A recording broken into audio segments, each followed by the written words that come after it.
আসসালামু আলাইকুম। আজকে আলোচনা করব একটি গুরুত্বপূর্ণ বিষয় নিয়ে। সেটি হলো আমাদের দেশের অনেক মানুষ যখনই দেখেন যে পিঠে ব্যথা করে অথবা কোমরে ব্যথা করে, সঙ্গে সঙ্গে ওনারা ধরে নেন যে আমার হয়তো কিডনিতে কোনো সমস্যা হয়েছে। এমনও হয় যে উনি খুব আতঙ্কিত হয়ে চেম্বারে এসেছেন, ম্যাডাম আমার তো খুব ব্যথা হচ্ছে কোমরে, আমার বুঝি কিডনি শেষ হয়ে গেল, বা কিডনিতে কিছু হলো কিনা, বা কিডনি ক্ষতিগ্রস্ত হলো কিনা। হ্যাঁ, কিন্তু আপনাদের আশ্বস্ত করার জন্য বলতে চাই যে পিঠে ব্যথা মানেই কিন্তু কিডনির সমস্যা নয়, বা কোমরে ব্যথা হলেই যে আপনার কিডনির সমস্যা হয়েছে বা কিডনি ক্ষতিগ্রস্ত হয়েছে এমনটি ধারণা করা ঠিক নয়। কারণ সকল কোমরে ব্যথার কারণ কিডনির রোগ বা কিডনির কোনো সমস্যা নয়। এখন আজকের আলোচনা করব যে কিডনিতে কোনো রোগ হলে এর ব্যথার ধরনটা কীরকম হবে। সাধারণত কিডনিতে যখন ব্যথা হয়, এই ব্যথাটি কীরকম হয়? এটি পিঠের পেছন দিকে হয়।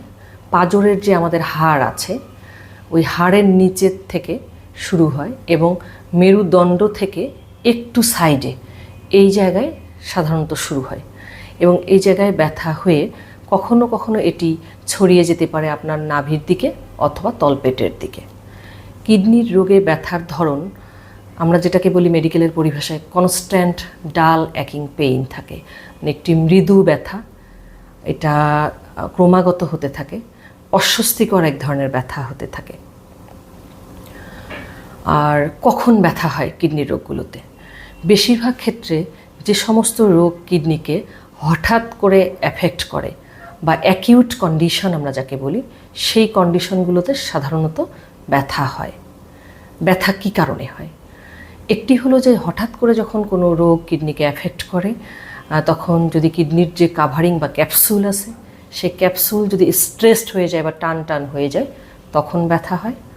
আরেকটি হচ্ছে কিডনির ভিতরে কিছু নালী বা সিস্টেম আছে, যেমন কালেক্টিং সিস্টেম আমরা বলি, যেমন ক্যালিসেস আছে বা পেলভিউরেটরিক জাংশন, এগুলো যদি কোনো কারণে পাথর দিয়ে হঠাৎ ব্লক হয়ে যায় অথবা অনেক সময় ব্লাড ক্লট বা রক্তের দলা দিয়ে ব্লক হয়ে যায়, এরকম কন্ডিশন হঠাৎ করে হলে তখনও কিন্তু ব্যথা নিয়ে বা তীব্র ব্যথা নিয়ে রোগীরা আসতে পারেন। আর কোন কোন ক্ষেত্রে কিডনিতে রোগ থাকে কিন্তু ব্যথা নাও হতে পারে? কিডনির কিছু রোগ আছে যে রোগগুলো ধীরে ধীরে কিডনিকে এফেক্ট করে, সাধারণত এ ধরনের সমস্যাগুলোতে ব্যথা নাও থাকতে পারে।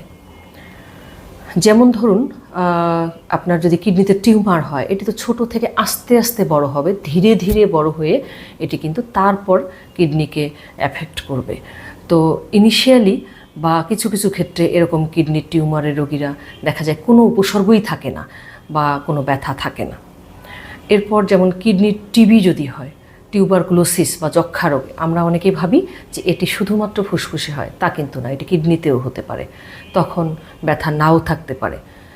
কিডনিতে পাথর হলে সাধারণত ব্যথা হয়, তবে স্ট্র্যাগহর্ন ক্যালকুলাস আমরা বলি, এই পাথর অনেক সময় নীরবে ধীরে ধীরে বড় হতে থাকে, কিন্তু তেমন কোনো উপসর্গ নাও থাকতে পারে। তাই আশা করি ভিডিওটি দেখবার পর আপনারা মোটামুটি কিছুটা বুঝতে পেরেছেন। অনেক রোগী এসে বলেন যে না, আমার কোমরে ব্যথা এবং সেটি হাঁটু পর্যন্ত ছড়িয়ে যাচ্ছে। কিডনির ব্যথা কিন্তু কখনো আপনার হাঁটুতে যাবে না বা পায়ে ছড়িয়ে যাবে না ইউজুয়ালি, তবে কিডনির নালীর নিচের অংশে পাথর থাকলে কখনো কখনো ব্যথা সাধারণত এক্সটার্নাল জেনিটালি আমরা বলি ওই পর্যন্ত যেতে পারে। ধন্যবাদ সকলকে।